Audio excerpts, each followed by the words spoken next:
बिस्मिल्लाहिर्रहमानिर्रहीम। बोलते कालम के साथ मैं आमिर रज़ा खान। और क्यों ना आपको शुमाली कोरिया के हवाले से भी खबर दी जाए। शुमाली कोरिया की खबर बड़ी दिलचस्प है कि उसने अपनी एटमी सलाहियतों को मज़ीद बढ़ाने का ऐलान किया है और उसके लिए उसकी जो कौंसल है, सिक्योरिटी कौंसल, उसने बाकायदा मंजूरी दे दी है और कहा है कि वो अपनी एटमी सलाहियतों को बढ़ाएगा। ये खबर एक तरफ रखते हैं। एक खबर ये है कि बेल्जियम ने पाबंदी आयद कर दी है किस पर, इसराइल पर, कि वो उसके जहाज़ों के जो उसकी एयर स्पेस है उसको इसलिए इस्तेमाल नहीं किया जा सकता कि उसमें से कोई वेपन्स जो हैं इसराइल को जाएं। यानी बेल्जियम ने मुकम्मल तौर पर यह पाबंदी आयद की है कि किसी ऐसी जहाज़ को बेल्जियम में ना ही कोई सहूलत फराम की जाएगी, ना उतरने दिया जाएगा जिसमें इसराइल के लिए असला होगा। होता यह है कि बरतानिया या दूसरे ममालिक जो असला भेजते हैं इसराइल को, वो बेल्जियम में स्टे करता है। अभी भी 2 जहाज़ जो हैं बेल्जियम ने रोके। ये खबरें भी मीडिया पर मौजूद हैं, लेकिन शुमाली कोरिया के टीवी ने जो है इस खबर को आज हाईलाइट किया है और उन्होंने बताया है कि बेल्जियम ने बाकायदा ये पाबंदी जो है इसको इम्पोज कर दी, यानी इस पाबंदी पर इतलाक़ शुरू कर दिया है, जो कि इसराइल के लिए एक बड़ा धचका साबित होगा। यूरोप से किसी मुल्क का इस तरह से इसराइल पर पाबंदी आयद करना और अपनी एयर स्पेस को इस्तेमाल ना करने देना, ये हमारे लिए तो बड़ी खुशी की खबर है, लेकिन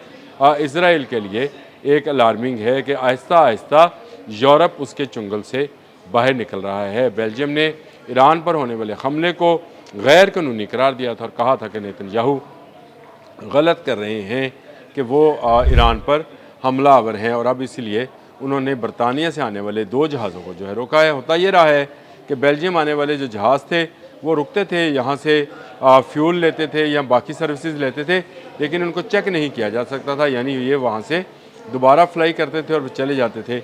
लेकिन अब बेल्जियम में इन जहाज़ों को चेक किया जाएगा कि क्या इसमें वेपन्स तो नहीं है। 2 बरतानवी जहाज़ जो हैं उनको रोका गया है।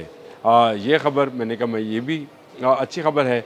यूरोप जो है आहिस्ता आहिस्ता इसराइल के चुंगल से बाहर निकला और इसराइल जो है वो इस हवाले से है जो है तनहा होता चला जा रहा है। खैर, यूरोप से बदला लेने के लिए उन्होंने ज़ेलेंस्की को रखा हुआ है ताकि रशिया और यूरोप की जंग कराई जा सके और यूरोप को तबाह कराया जाए। लेकिन शुमाली कोरिया जो है उसने एक मरतबा फिर एटमी यानी न्यूक्लियर के हवाले से बड़ी खबर जो है वो दी है और वहाँ की सिक्योरिटी कौंसिल ने इसकी मंजूरी दे दी है कि वो एटमी अदम फैलाव की दुनिया की जो पॉलिसी है उसके अगेंस्ट एटमी फैलाव पर काम करेंगे, यानी इसको ज़्यादा बढ़ाएंगे। लेकिन मेरे लिए एक दिलचस्प बात और भी थी और वो ये थी कि जो BBC उर्दू ने जो स्टोरी पब्लिश की है उसमें जो इन्होंने इमेज लगाया है शुमाली कोरिया के सरबराह का, किम जोंग का, उन्होंने उसके पीछे ईरानी परचम लहराता हुआ दिखाया है।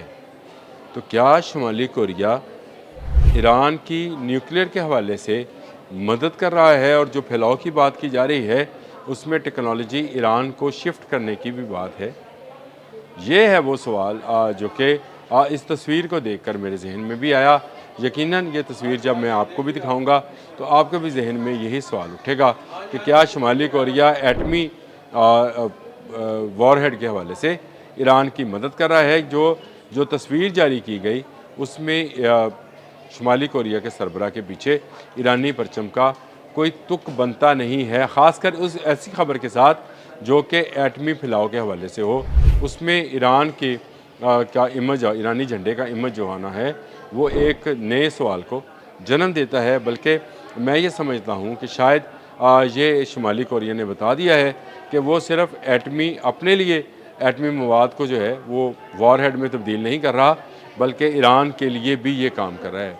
हो सकता है मेरा अंदाज़ा गलत हो, लेकिन इस तस्वीर को जारी किए जाने का, जो कि यकीनन BBC ने नहीं बनाई, किसी बाहर की एजेंसी या शुमाली कोरिया के किसी चैनल से ली गई हुई तस्वीर होगी, लेकिन इस तस्वीर के पीछे झंडे का होना जो है एक बड़े सवाल को ज़रूर जन्म दे रहा है। और किम जोंग आन, जिनको हम प्यार से बबलू भाई कहते हैं, उन बबलू भाई ने इस तस्वीर को जारी करवा कर मेरा ख्याल है ये साबित किया है कि वो अमेरिका के ख़िलाफ़ ईरान की मदद करने जा रहे हैं और ईरान की जो एटमी क़ुव्वत है उसमें मज़ीद इजाफ़ा करने जा रहे हैं। वो अपनी एटमी क़ुव्वत में तो आए रोज़ इजाफ़ा करते ही चले जा रहे हैं।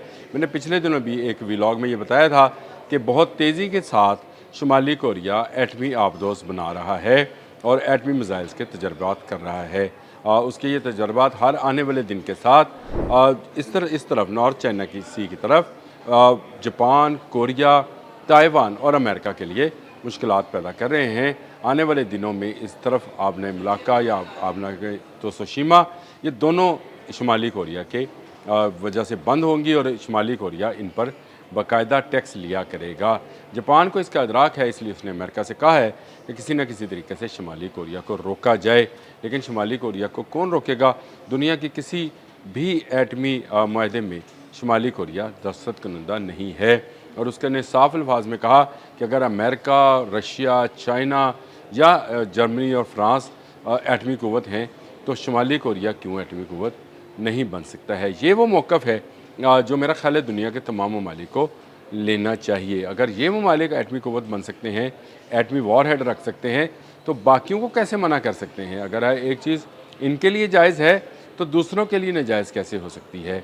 यही बबलू भाई का मौक़िफ़ है और इसीलिए वो हर आने वाले दिन के साथ कोई ना कोई मसाइल जो है टेस्ट करते हैं। और पिछले दिन उन्होंने ICBM भी टेस्ट किया है, यानी इंटरकॉन्टिनेंटल बैलिस्टिक मिसाइल जो अमेरिका तक जा सकता है, जिसकी रेंज 12,000 किलोमीटर से भी ज़्यादा है।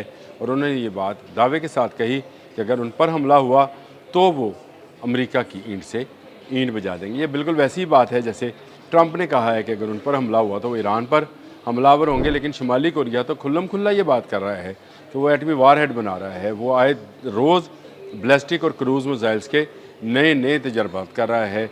एटमी आबदोज़ पर काम वो तेज़ी के साथ कर रहा है, तो उसको रोकना जो है ये अमेरिका के बस की बात नहीं है। इसकी वजह यह है कि जिसके पास एटमी वार हेड हो, अमेरिका उसके करीब नहीं आता है। अमेरिका उसके करीब जाता है या उसको धमकाता है जिसके पास एटमी क़ुव्वत ना हो। ईरान के पास अभी तक इस बात के सबूत नहीं है कि उसके पास ये एटमी क़ुव्वत वॉर हेड की सूरत में है या नहीं है। डोनाल्ड ट्रंप ने भी पिछले दिनों अपने एक इंटरव्यू में ये कहा था कि ईरान के पास एटमी वॉर हेड नहीं है, अगर होते तो वो चला देता। इसका मतलब ये है कि इस बात की पूरी तसल्ली की इन्होंने कि इसके पास एटमी वॉर हेड नहीं है। अब ये कहते हैं कि ज़ुर्दा यूरेनियम इनके हवाले कर दिया जाए ताकि बिल्कुल नहत्ता हो कि ईरान जो है उनके सामने एक बकरी की तरह जो है लेट जाए, जिसे वो जब चाहेंगे ज़िबा कर लेंगे। लेकिन शुमाली कोरिया के जो बबलू भाई हैं हमारे किम जोंग उन, उन्होंने जो तस्वीर जारी की है उसमें ईरानी झंडा और एटमी जो है ख़बर, ये दोनों मिक्स कर दिए हैं। ये एक बड़ी जो है डेवलपमेंट है। मैंने कहा इस पर बात की जाए। एक वो जो कि इसराइल के हवाले से थी, इसमें इसराइल के पर पाबंदियाँ आयद की हैं बेल्जियम ने और अपनी एयर स्पेस बंद की है। और दूसरी तरफ ये तस्वीर जिसने आज मुझे बहुत खुशी हुई देखकर, BBC उर्दू पर यह तस्वीर इस वक्त भी मौजूद है, जिसमें जो है आप देख सकते हैं कि बबलू भाई की यानी किम जोंग उन के पीछे जो है ईरानी परचम लहरा रहा है। ये इस सारी सूरत हाल में मैं ये समझता हूँ कि आने वाला वक्त अमेरिका के लिए मज़ीद मुश्किलात लेकर आएगा, इसराइल के लिए मज़ीद मुश्किलात पैदा होंगी। बेल्जियम बारिश का पहला कतरा है जो इसराइलियों पर गिरा है। इसके बाद मुखालफत की बारिश जो है होगी। यूरोप को अगर ये बात समझ आ जाए कि उनका सबसे बड़ा दुश्मन जो है वो इसराइल है, जो उनके कारोबार को तबाह कराना चाहता है, उनके बिज़नेस को, उनकी खुशहाली को तबाह करना चाहता है, और उसके पीछे उसका मकसद ये है कि वो सारे का सारा बिज़नेस जो इस वक्त यूरोपियंस के पास है वो इसराइल या अमेरिका में शिफ्ट कर दिया जाए। इसीलिए उसने ज़ेलेंस्की जैसे यहूदी को रशिया के साथ जंग करने पर मादा किया, और यूरोप जो है वो बहकावे में आकर ज़ेलेंस्की की मदद कर रहा है। लेकिन ये मदद जो है यूरोप को ही उल्टी पड़ेगी। रशिया ने जिस दिन यूरोप की तरफ रुख किया, किसी यूरोपीय मुल्क में इतनी ताकत नहीं है कि वो रशिया को संभाल सके। एक तरफ रशिया, एक तरफ शुमाली कोरिया और फिर ईरान, अगर ये मिल जाएं तो ये ट्रैका मैं समझता हूँ कि दुनिया का मजबूत तरीन जो है फ़ौजी इत्तेहाद बन सकता है, जो अमेरिका जैसे मुल्क को भी जो है नहीं बख्शेगा। अगर इसमें चीन शामिल हो जाए तो सोने पर सुहागा हो जाएगा। अब तक के लिए इतना ही। अल्लाह हाफिज़।